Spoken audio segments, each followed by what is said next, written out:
Hi friends, welcome to my KSY informative channel. ಯಾರಾದರೂ ನನ್ನ ಚಾನಲ್ನ ಸಬ್ಸ್ಕ್ರೈಬ್ ಮಾಡದೆ ನೋಡ್ತಾ ಇದ್ದರೆ ಪ್ಲೀಸ್ ಒಂದು ಸಬ್ಸ್ಕ್ರೈಬ್ ಮಾಡ್ಕೊಳ್ಳಿ. ಚಿಕನ್ ಗುಂಡ್ಕಾಯಿ ಲಿವರ್ ಅಂದರೆ ಯಾರಿಗೆಲ್ಲ ಇಷ್ಟ ಅವರೆಲ್ಲ ಈ ಥರ ರೆಸಿಪಿನ ಒಂದ್ಸಲ ಟ್ರೈ ಮಾಡಿ. ಮಸಾಲ ರೆಸಿಪಿ ಚೆನ್ನಾಗಿರುತ್ತೆ. ಮೊದಲಿಗೆ ಒಂದು ಕಡಾಯಿಗೆ ಒಂದು ಸ್ವಲ್ಪ ಎಣ್ಣೆ ಹಾಕ್ಕೊಂಡು ಒಗ್ಗರಣೆ ಬೇಕಾಗುವಷ್ಟು ಎಣ್ಣೆ, ಒಂದು 2 ಗಡ್ಡೆ ಈರುಳ್ಳಿನ ಸಣ್ಣದಾಗಿ ಹೆಚ್ಚಿಬಿಟ್ಟು ಹಾಕ್ಕೊಳ್ಳಿ. ಅದಾದಮೇಲೆ ಇದಕ್ಕೆ ನಾವು ಸ್ವಲ್ಪ ಕರಿಬೇವು ಸೊಪ್ಪು, ಅದಾದಮೇಲೆ ಇದಕ್ಕೆ 1 ಟೀ ಸ್ಪೂನ್ ಆಗುವಷ್ಟು ಶುಂಠಿ ಬೆಳ್ಳುಳ್ಳಿ ಪೇಸ್ಟ್ ಹಾಕ್ಬಿಟ್ಟು ನೀಟಾಗಿ ಒಂದ್ಸಲ ಫ್ರೈ ಮಾಡ್ಕೊಳ್ಳಿ. ಚೆನ್ನಾಗಿ ಫ್ರೈ ಮಾಡಿದ್ದಾದಮೇಲೆ ಇದಕ್ಕೆ ಗುಂಡ್ಕಾಯಿ ಲಿವರ್ನ ಏನಿದೆ ಅದನ್ನು ನೀಟಾಗಿ ತೊಳೆದು ಕಟ್ ಮಾಡಿಬಿಟ್ಟು ಇದಕ್ಕೆ ಹಾಕ್ಕೊಂಡು ರುಚಿಗೆ ಬೇಕಾದಷ್ಟು ಉಪ್ಪು ಅರಿಶಿನ ಹಾಕ್ಬಿಟ್ಟು ಚೆನ್ನಾಗಿಯೇ ಮಿಕ್ಸ್ ಮಾಡ್ಕೊಳ್ಳಿ. ಚೆನ್ನಾಗಿ ಮಿಕ್ಸ್ ಮಾಡಿದ ಮೇಲೆ ಇದಕ್ಕೆ ಇವಾಗಲೇ ಮಸಾಲಾನ ಆ್ಯಡ್ ಮಾಡ್ಕೊಳ್ಳಿ.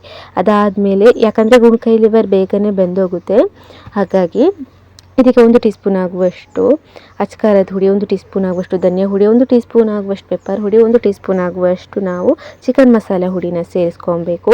ನೀಟಾಗಿ ಎಲ್ಲನೂ ಮಿಕ್ಸ್ ಮಾಡಬೇಕು. ಚೆನ್ನಾಗೇ ಮಿಕ್ಸ್ ಮಾಡಿದ್ದಾದಮೇಲೆ ಇದಕ್ಕೆ 1 ಲೋಟ ನೀರನ್ನ ಹಾಕ್ಕೋಬೇಕು. 1 ಲೋಟ ನೀರು ಹಾಕ್ಬಿಟ್ಟು ಮುಚ್ಚಿಬಿಟ್ಟು ನೀರು ಕಮ್ಮಿ ಆಗೋವರೆಗೂ ಹಾಗೇ ಬೇಯೋದಕ್ಕೆ ಬಿಡಿ. ನೀರು ಕಮ್ಮಿ ಆಗ್ತಿದೆ ಅನ್ನೋವಾಗ ಕೊತ್ತಂಬರಿ ಸೊಪ್ಪು ಹಾಕಿ ಮಿಕ್ಸ್ ಮಾಡ್ಕೊಳ್ಳಿ. ಚೆನ್ನಾಗೇ ಅದು ನೀರು ಹಾಕಿರೋ ನೀರೇನಿದೆ ಅದು ಕಮ್ಮಿ ಆಗಿ ಗ್ರೇವಿ ಥರ ಬಿಟ್ಕೊಡುತ್ತೆ. ಗ್ರೇವಿ ಅಂದರೆ ದಪ್ಪ ಗ್ರೇವಿ ಆಗುತ್ತೆ.